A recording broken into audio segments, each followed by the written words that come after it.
पंजाब और सिंध में high alert जारी कर दिया गया।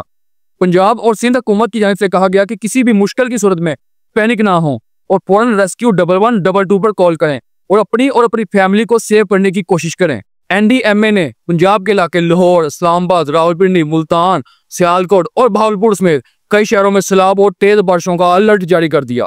दरियाई सिंध में तरबेला, कालाबाग और चश्मा में दरमियानी दर्जे के सैलाब का खतरा है और चश्मा में ऊंचे दर्जे के सैलाब का खतरा है। दूसरी तरफ दरियाई चिनाब और मुराला में कम दर्जे के सैलाब का खतरा है। सिंध में कराची, हैदराबाद, लारकाना, सक्खर और मीरपुर खास जैसे इलाकों में सैलाब का खतरा है। अपनी हिफाजत के लिए नदी नालों और दरियाई किनारों से दूर रहें और अपनी हिफाजत को यकीनी बनाएं।